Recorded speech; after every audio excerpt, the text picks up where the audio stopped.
Welcome to Wrestling with Heart, a podcast looking at pro wrestlers giving back to their community.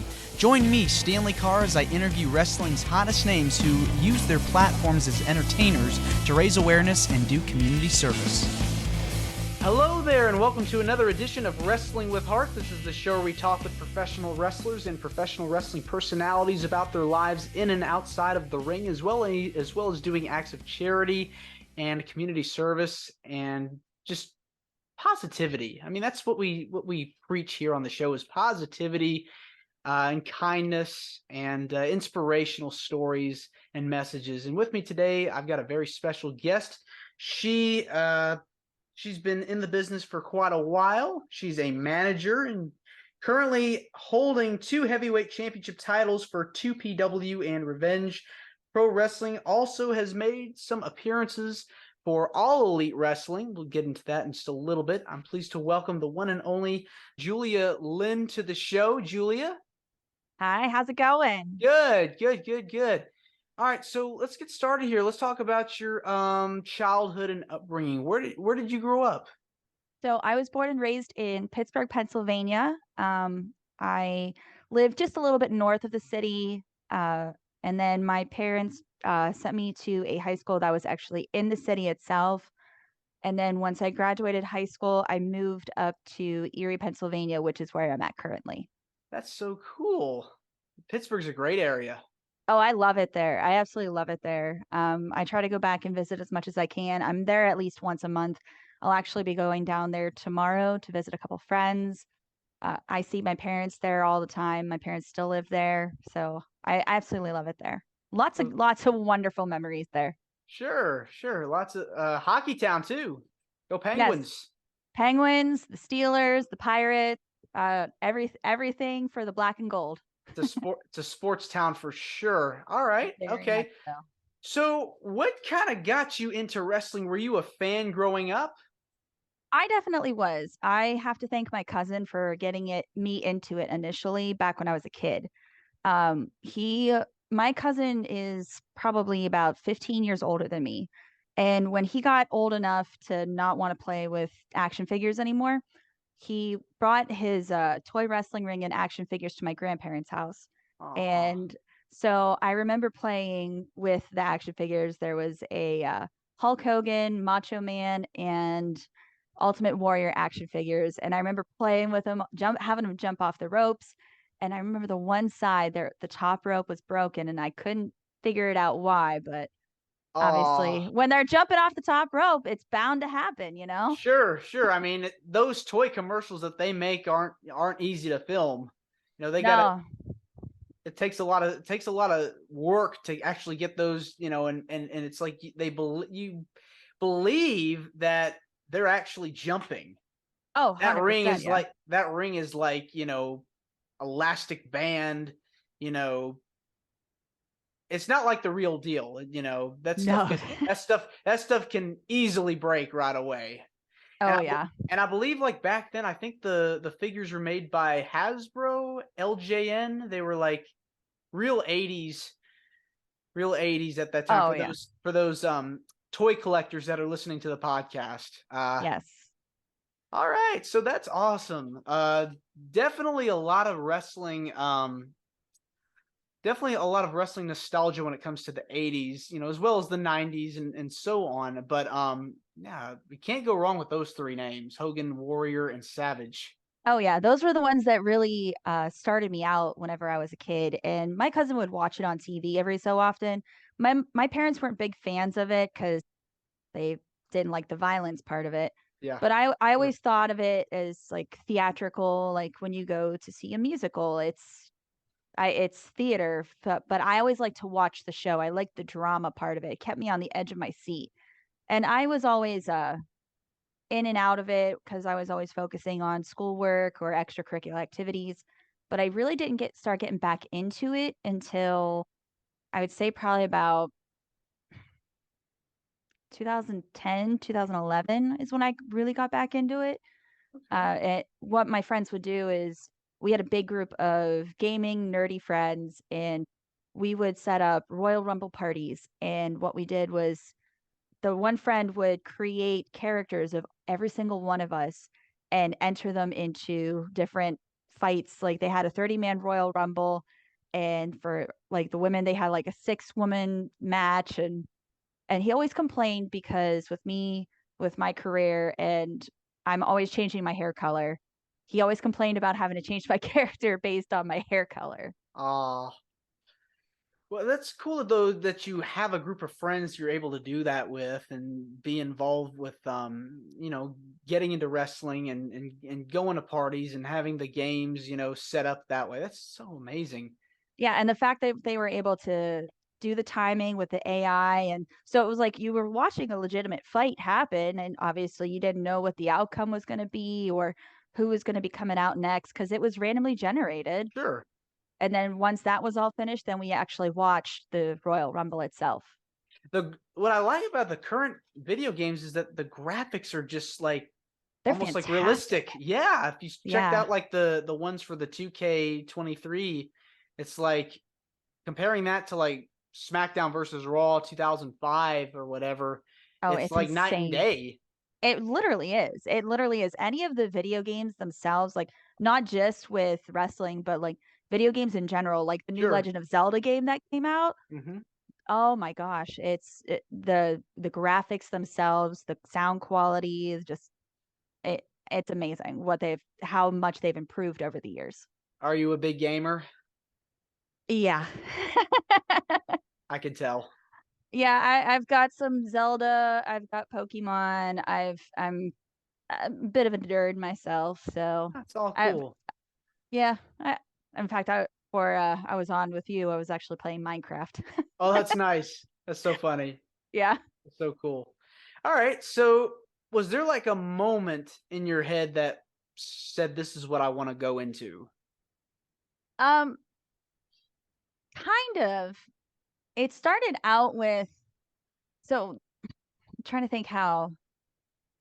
So my trainer, John McChesney, so my day job that I do every day, I'm a hairdresser. Okay. He randomly came into the salon one day and was talking to me about his job, what he does. Because I always ask, as a hairdresser, like, what do you do for a living? And he was telling me about his job, and he was telling me about wrestling. Because on the side, I also do other things too, which I'm sure we'll talk about. Yeah. And he's like, "Oh, well, that's really cool. Why don't you come out to one of our shows here in Erie? Um, and check why don't you check it out? Because obviously when you're a newer business, you're trying to grow, spread information. And obviously I was like, sure, why not? Because I'm a wrestling fan. So I decided to go check out one of the local shows and I absolutely fell in love with it. So then I went with him down to one of the Pittsburgh shows. And after a couple months, I looked at him. I'm like, all right, how do I get involved in this? Wow. It's an amazing story. Yeah. So, I mean, it literally like I always was curious as to how everybody got started, but nobody ever that's the thing with independent wrestling is years ago it wasn't talked about that much, so people didn't know about it unless you were in that circle itself. Sure. Hmm. But now that it's becoming so mainstream, we're talking about the indies more. We're talking about like how to get involved and be a part of the show. And I love it. I love the fact that more and more people are coming to find out about it, just like how I did. There's definitely been a rise in independent wrestling. I know that like when WCW closed and ECW, shut down, and WWE was like the only game in town. Yes, you had TNA and you had Ring of Honor. Um, a lot of the independent performers that some of them were in those companies, but you started to see a lot of people really gravitate towards the independent scene. And then Oh yeah. once towards like the late 2000s into the 2010s, you started seeing like names like Daniel Bryan, names like AJ Styles or Seth Rollins. I guess that would probably be a better one. AJ Styles was in TNA, but Seth Rollins and Daniel Bryan, Bryan Danielson. You started hearing more about those guys, and a lot of people were kind of paying attention to what they were doing before they made it to WWE. Of course, several people, I think CM Punk was kind of like the one that sort of kicked down the door in terms of like breaking in the smaller guys or the indie Ye guys into the mainstream circuit, because they didn't really have like a lot of, you know, yeah, maybe a couple people, but it started with, I feel like with Punk, it was kind of like he broke that glass door to like getting more indie guys involved in the mainstream, wrestling circuit. Yeah, I know with the one Pittsburgh company that I work with, IWC, the International Wrestling Cartel, uh, I know a lot of those guys they've been around for this will be, oh, see, this past March, I think was 23 years that that company has been around. Wow.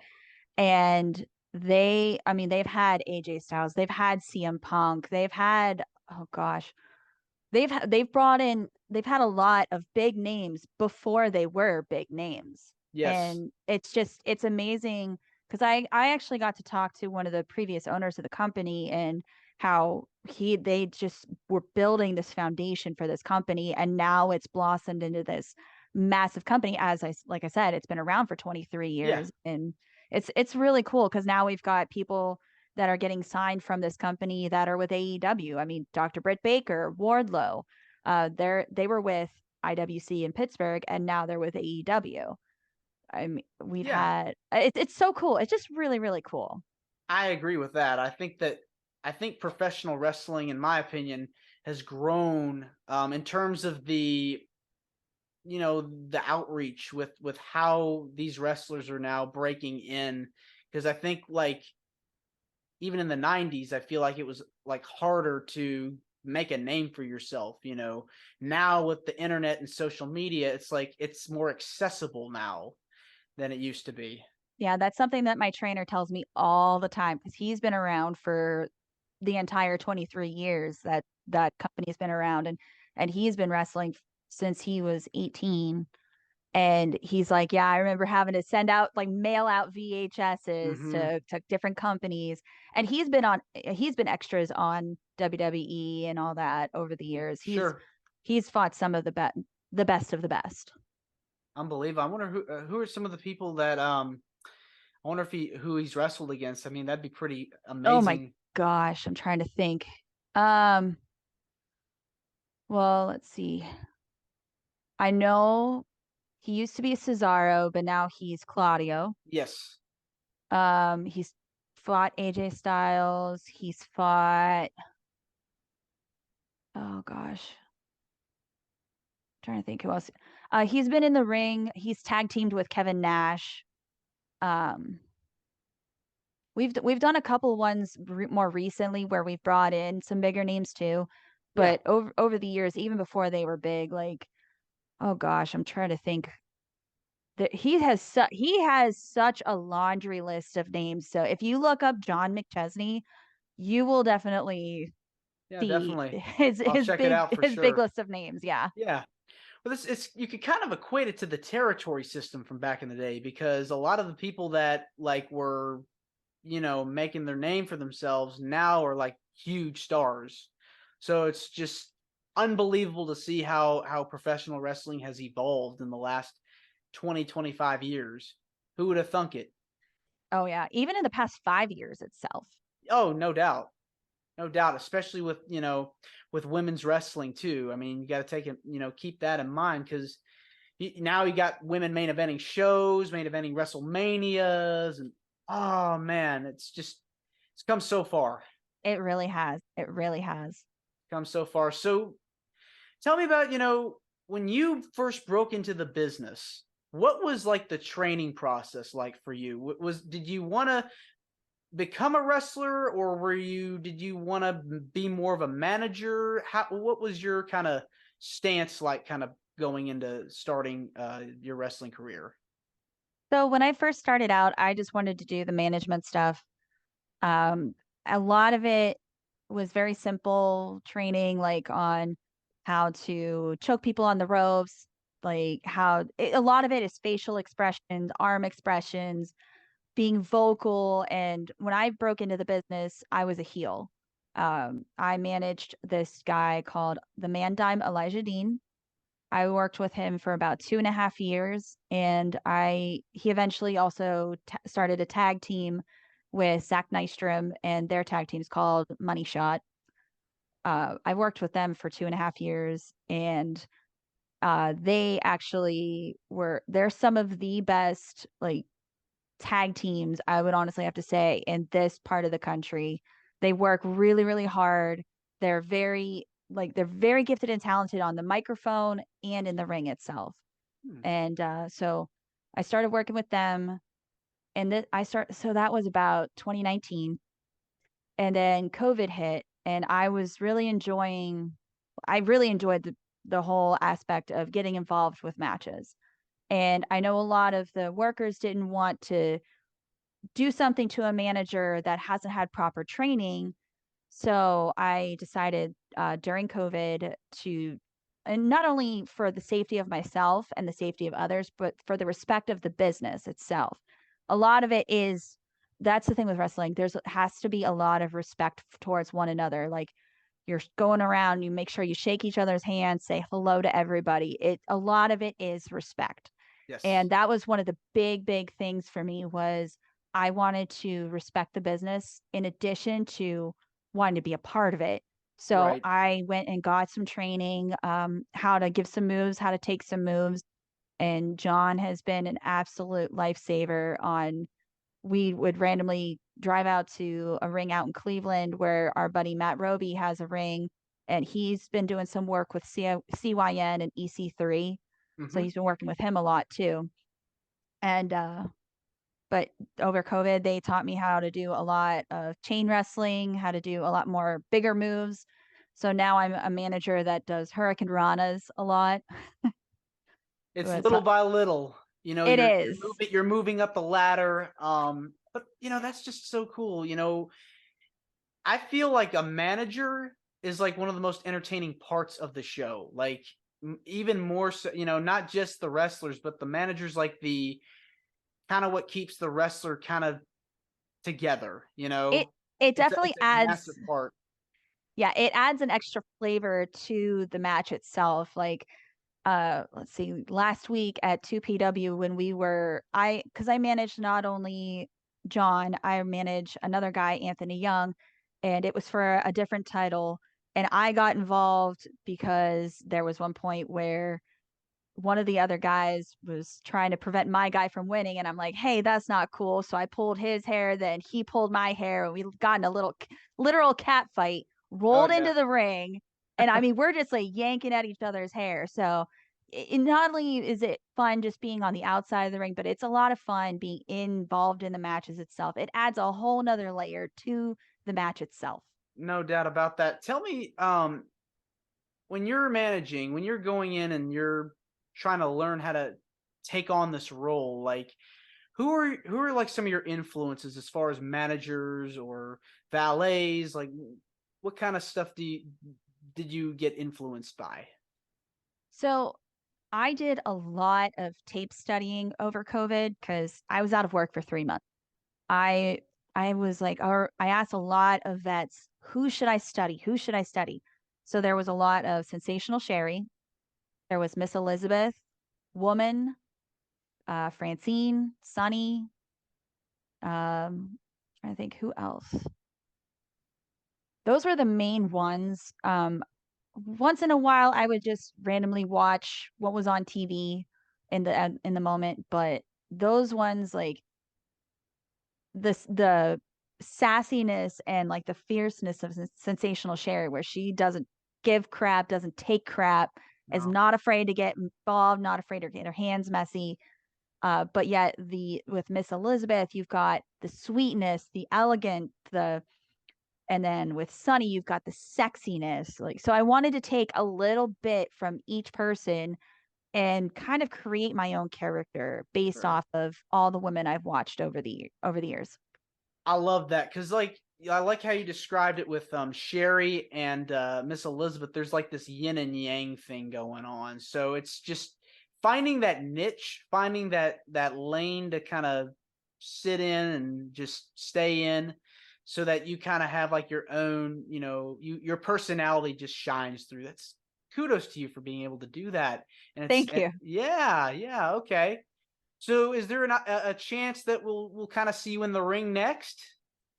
So I did get involved last weekend here in Erie. We had a little community days for one of the little towns here in Erie, and they set up like a small little show for wrestling.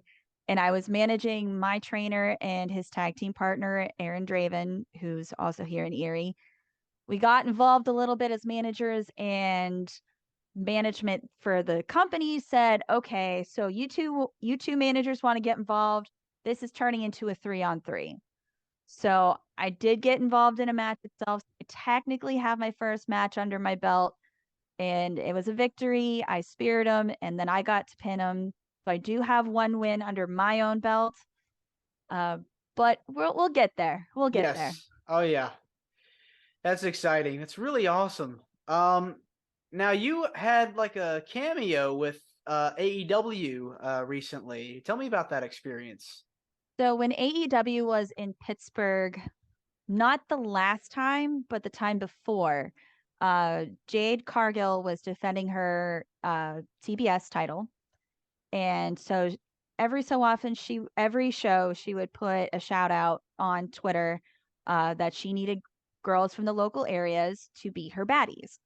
And there was me, and there was one other girl who's actually one of the independent wrestlers that's his wife.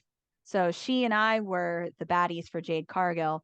And then trying to think who were the other two. I think it was Kira Hogan and Red Velvet were the other two baddies that were with us. And one of the funny cameos that they had us do was, so obviously Kira and Red Velvet were like attacking and everything, and then me and the other baddie, Ashley, we were just throwing popcorn at her. And then anytime Jade would come by, we'd be fanning her, cooling her off, giving her some love. But the funny part was the fact that we're literally just throwing popcorn at her. That is It, funny. it was absolutely hilarious. And it was quite the mess to clean up for them, but they wanted us to do it. So Yeah. Got to do what the boss says. exactly. I'm never going to complain about a time they tell us to throw popcorn. No. I mean, when you're in an environment like AEW, that's a much different like place to be around than being, for your independent promotion. What were some of like the things you noticed when you were walking into the arena that night? Um, for me, I mean, anytime I go to a show, I always love the electricity that is within the building itself.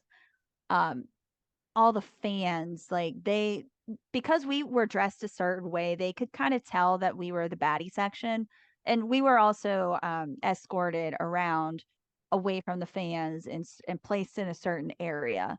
Hmm. So people would come up to us and want to take pictures with us, which I mean, I'm used to that with wrestling anyways in the indies, but it was just the energy was different. And the fact that my mindset of the fact that I'm going to an AEW show, but I'm working. So it's like I had to go from fun mode to work mode when it came to the cameras being on us. Mm. Yeah, I mean that's so cool, that mainstream exposure. You just never know where that can lead. Mm-hmm. What is like your ultimate goal in professional wrestling?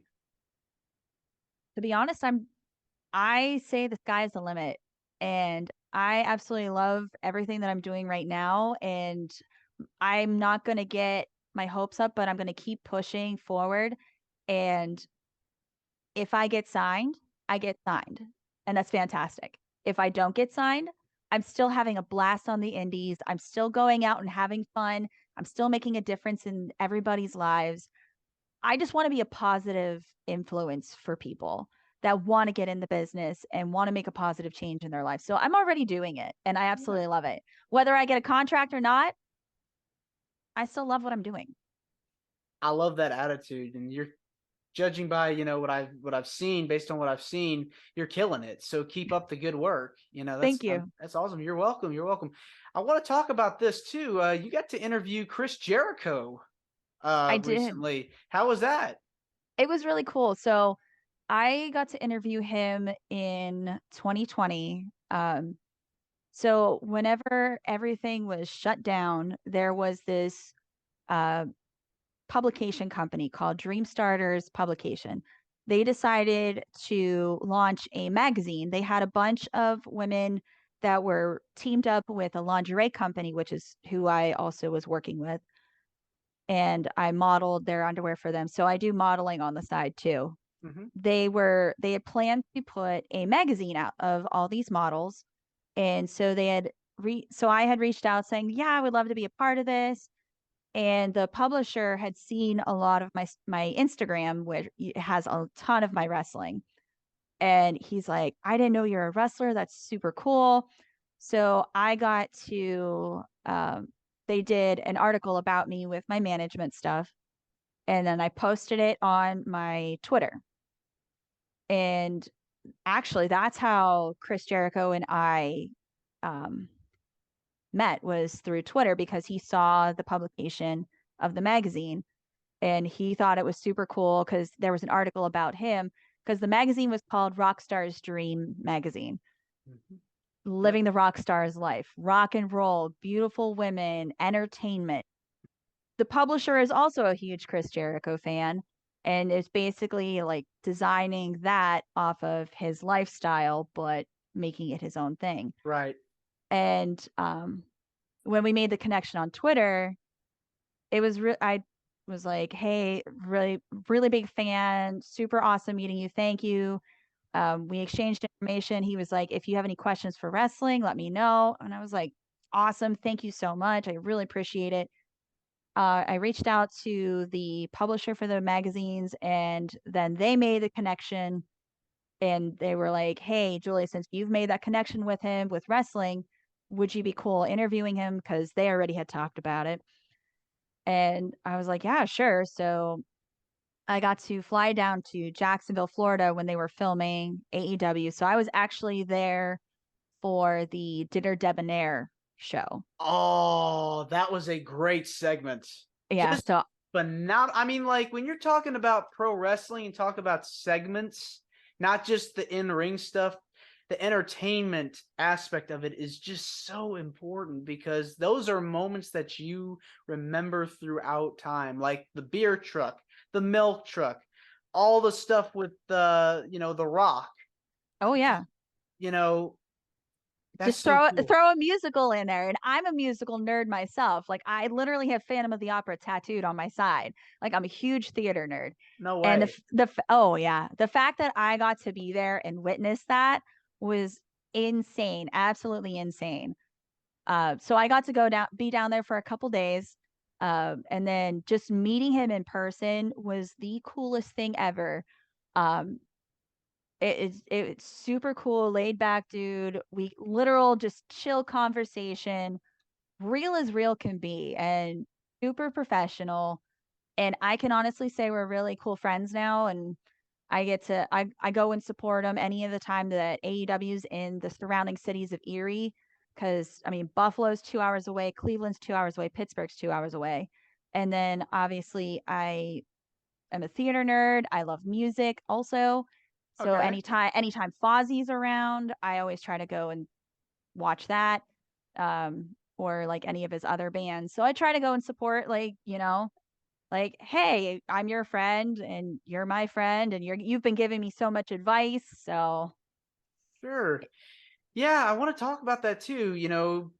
Music lover, as am I. I just, I've been playing piano, I've done some, little bit of, gigging here and there, but like, tell me about your experience playing music.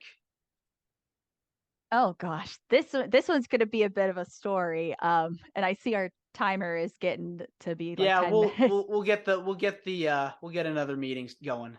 Okay. Do you want to stop this one and then start over another one? No, we'll continue this one because Okay. this'll cut off, and then I'll just send you a new link. Cool. All right. So music has been around in my life forever.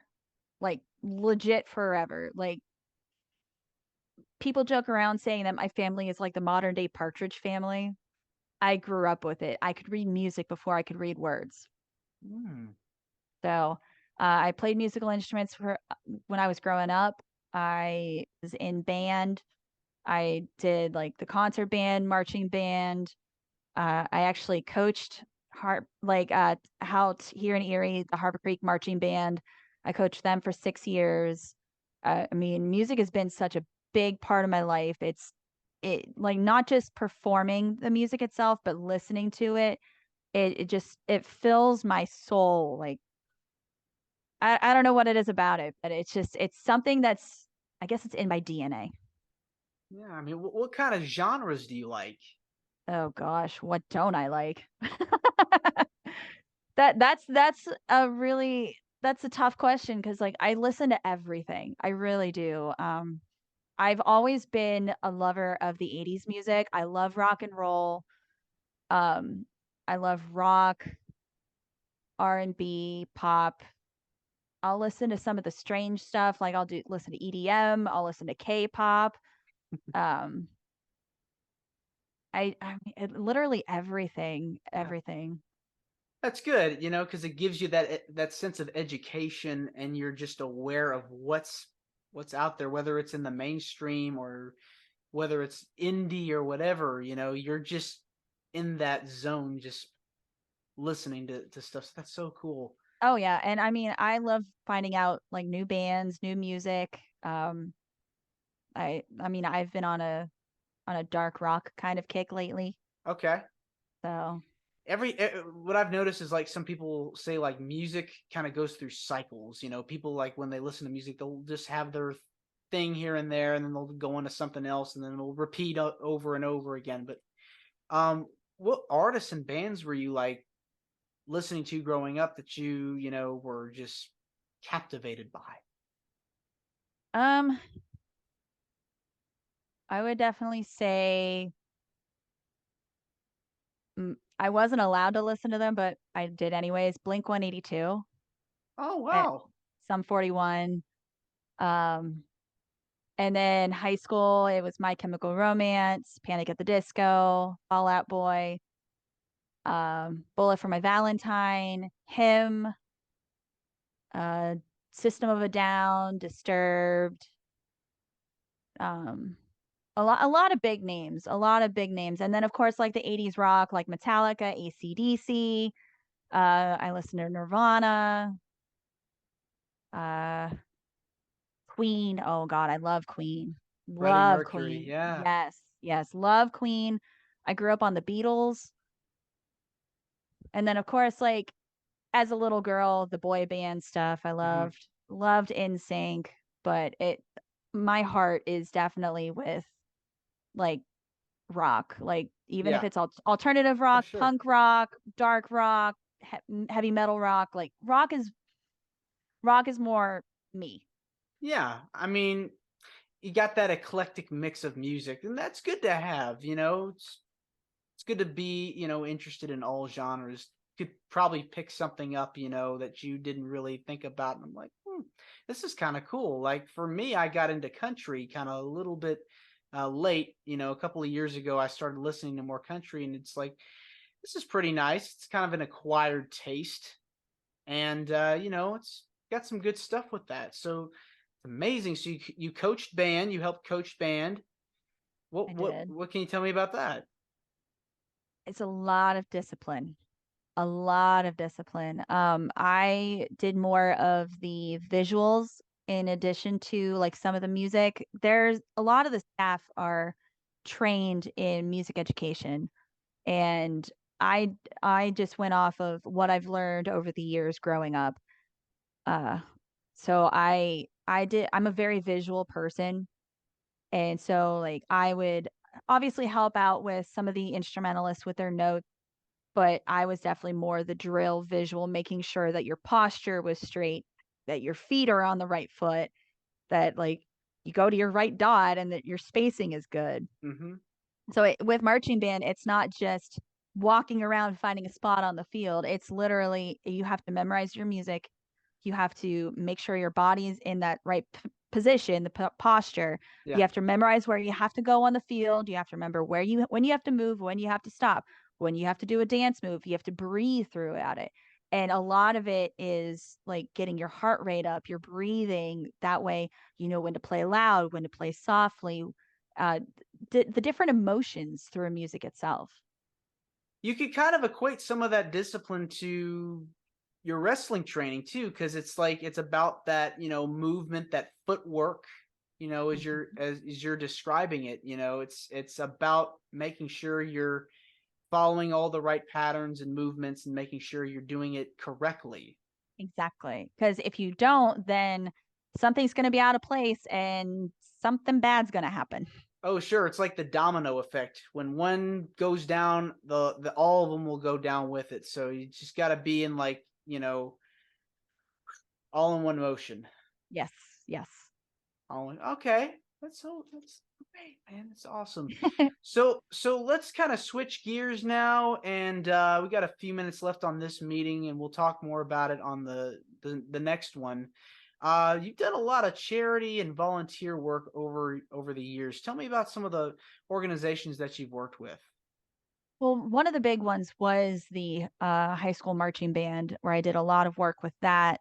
Um, and then with me being a hairdresser, I like obviously I get paid to do hair and make people feel better, but I've done a lot of work with them and like going out of my way and helping out people that aren't able to like getting cutting the hair of the homeless or women's shelters, donating time out to breast cancer survivors. Done a couple fundraisers over the years. I mean, because I've been a hairdresser for 14 years and I'm trying to think of all the things I've done, helping kids donate hair for wigs for kids, for people that can't afford hair for when they're going through cancer treatments. I mean, there's so much. I Let's see, what else have I done? I've done some youth work where I volunteered like different youth groups, uh, helping kind of like guide them along the way. I've helped out. I've volunteered a lot with some of the high schools with their theater programs, helping out doing hair, makeup, wigs. Done a lot for that. I think what else I've done.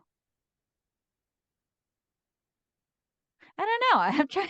I'm trying to think what else. Well, that's a good list. I mean, you have the circles of networks that you've fostered, and you've done so much with different people. So you're getting out there. You're putting in the work. You're putting in the time.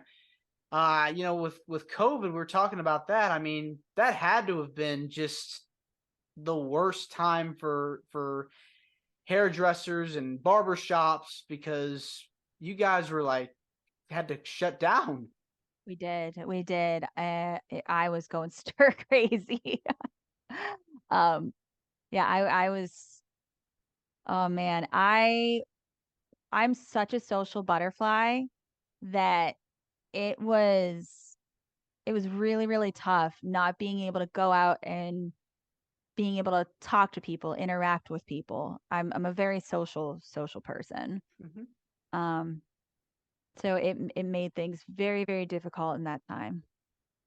Yeah, watching the news and watching, seeing people like with the like hippie long hair, I just was like laughing because it's like we've never just watching the news and seeing, everybody look like hippies just had me laughing because we'd never been through such a treacherous time like the pandemic. Oh, yeah, it was rough because I had so many people that were trying to reach out to me about me coming over to their house or them coming over to my place, and I'm like, I don't know what's going on. And then there were threats of if the hairdressers were found like cutting hair outside before they opened up, we could have gotten fined or lose our license. And I wasn't risking it. No. So that was tough. And I live by myself and I'm like going stir crazy for the first bit until the weather broke. But so luckily my older sister lives here in Erie. And actually my little sister was staying up here for spring break, but she ended up getting stuck here. So both my sisters were here in Erie. So what we would do is we would go on walks on either side of the street. So I was able to at least socialize that way with them. But the fact that I couldn't even do hair and I'm like, like, what do I do with my hands? Yeah. What do I There's only so many times I can rearrange my living room. I rearranged it like 3 times during COVID. Yikes. Yeah, That's so insane. because I'm such a social person. I love talking to people. I love interacting. I love helping out others. And it was tough because like I go to the gym 3 times a week at least. Mhm. And the fact that I couldn't get like the heavy weights in, I could only use like those simple weights. I was like, come on, man. Like, I got to stay fit. Like, I got to stay in shape. And it drove me crazy. And then, like, watching the news and seeing everybody with their hair going every which way. And I'm like, this is going to be interesting. We're going to be slammed the moment we open it back up, in which we were. Oh, really? Oh my God. Yeah. I'm sure a lot of people were like racing into the barber shop just wanting to get their hair cut because they were, just they grew their hair out long for well over a year. So Well, what we had to do was even the walk-in salons that don't take appointments had to make appointments. You legally had to because we weren't allowed to have a certain amount of people in the building at a time. sure. And like obviously the spacing there was just so many regulations that we had to follow for the health department, the CDC, and then the State Board of Cosmetology, and each state was different. So it's like having to follow all these guidelines on top of everything else. And they were telling us, oh, you got to clean your stations this way after every person. And I'm like, we already do this. Like, we wipe down our chairs and stations after every client because, like, even pre COVID, it was like I wanted my space to be clean and sanitary. Yeah. I still don't want to use the same tools or like if I'm cutting hair with my scissors on with one person, I want to clean my scissors off and sanitize them before I use it on somebody else. Right. Right. And you're still there? Oh yeah. Oh yeah. I mean, cutting hair is definitely not like the easiest job in the world. You have to, learn so It's much. It's it's an art. tedious. It's an art and there are so many people that give it up. They say it takes 5 years for you to make it or break it. And a lot of people give up within that first 5 years. And I just passed my 14th year. I'm about to go on to 15 years of being a hairdresser. Congratulations. Thank you. Thank you. Welcome. And I absolutely love it. I love what I do. I love making a positive difference in people's lives, not just with the cutting and coloring of hair itself, but the interaction that I have with people. I've seen people graduate, get married, have kids. I've seen divorces, deaths. I've seen it all. Relationships getting together, breaking up. As a hairdresser, I joke around saying we kind of are psychologists or like a counselor. Huh. I like the way you put that too, because you're having that time. Of course, when I get my haircut, I've had conversations with the people that cut your hair, the hairdressers, and it is a social experience It because really is. you're talking to them, and they want you to have a pleasant experience. It's really relaxing, Yes. honestly. Yes. It is. I've noticed that. Man, so cool. 14 years going on 15 years. Yeah. That's very exciting. Wow. Why do you feel passionate about helping out in your community? It's how I was raised. I have to thank my mother for this, for how she raised us. My mom's sister, ever since I was a little kid, she had a stroke. She was blind. Like she literally had everything medically wrong with her in the book, like that you could imagine. And we always helped her out, and my aunt would always tell us how she felt so good and how happy it made her, the fact that we went out of our way to help her, to make her feel better. And I've always been a people pleaser. I mean, granted, I've over the years I've had to learn how to say no to a lot of people, Hmm. but I've always gotten satisfaction out of helping others and seeing them go from being so sad to being so happy in just 5 minutes of me giving them my attention and trying to basically take that weight off of their shoulders, and for me to let them know, "I understand. I'm listening to you. I hear what you're saying, and I'm validating you that you're allowed to have these feelings, allowed to have these thoughts." And it's just it's always made me happy to see them become so happy in that moment. I always say my goal is for every single person that sits in my chair, I want to make them smile or laugh, because that can literally change somebody's day. You never know if somebody is so depressed and on the edge of doing something bad, and then you being kind to them and trying to let them know that you are here, that you're listening to them, that can make a difference in the world. Any fun stories you care to share about some of the experiences you've had with customers? I have a crazy one. Oh, okay. I've got a crazy one. So I had a guy come in, he wanted his hair colored, and he was telling me all these ridiculous stories, but the one thing that stood out to me was he said that Taylor Swift stole his identity. Oh man. And I'm Wow. like, "Okay, how so?" And he's telling me that he has this place out in New York, and it's like a row house, and what she and her friend would do is they'd break into the attic and crawl over to his space and spy on him, and I'm like, "What is this guy talking about?" Then he proceeds to pull out 2 sets of credit cards, one with his name, one with Taylor Swift's name, and I'm like, "What is going on?" You're And then just he tries shocked. and then he's trying to pay with this card that says Taylor Swift on it. Now, obviously, I think it's all fake, but I'm like, "No, I can't accept the ones with that name because I know you have this card with your name, so you have to pay with that." And I'm just like, the fact that you're trying to pay with a card with somebody else's name on it, that seems kind of fishy. And then the stories that you're telling me regards to this, like she saw that you had a leopard skin rug and Katy Perry was hanging out with Taylor Swift, and that's how she got the eye of the tiger thing, or a quote on her one song, or that he was eating powdered donuts and she decided to write a lyric to make fun of him. I'm like, Ah. it is so stupid. It was Oh so man. stupid. And I'm just like sitting here and I'm talking to the other girls. I'm like, "You're hearing this, right?" And they're like, "Yeah." So that's the craziest Yeah, customer I've ever had to deal sure. with. You're I've had just to I'm just like, I called the cops too, just being like, "I don't know if this guy's insane or not, but" wow. You just never know what you can expect when you're at work. No, Oh no, man. especially when you're dealing with random people that walk in your door, you never know. Yeah. But I'm sure you get some, some sweet kids and people, families that come by, that, Yeah. you brighten their day.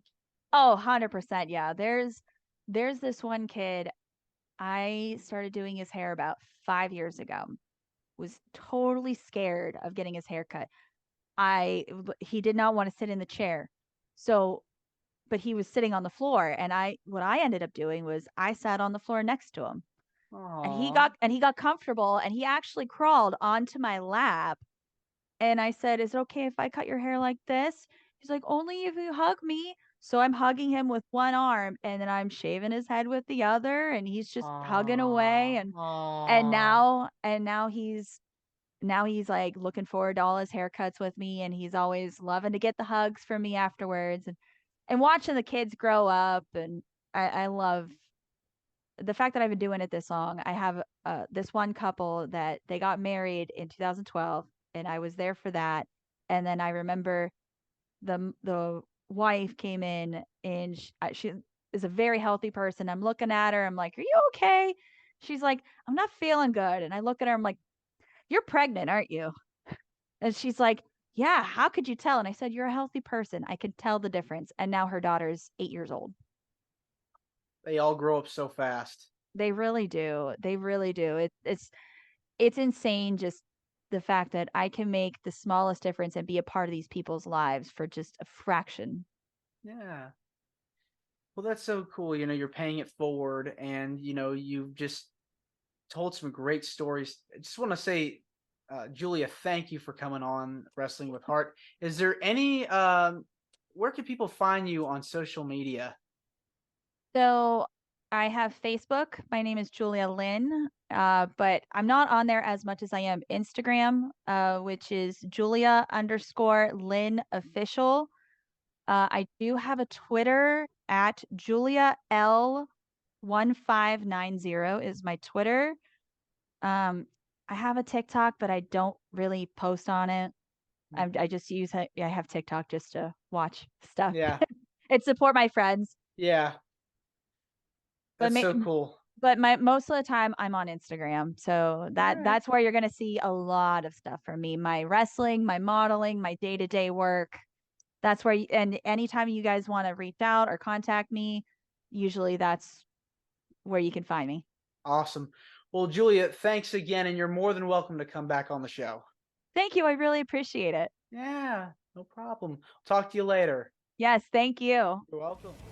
This is Wrestling with Heart. I hope you found this podcast to be informative and entertaining. If you did, please hit the subscribe button and look out for the next edition.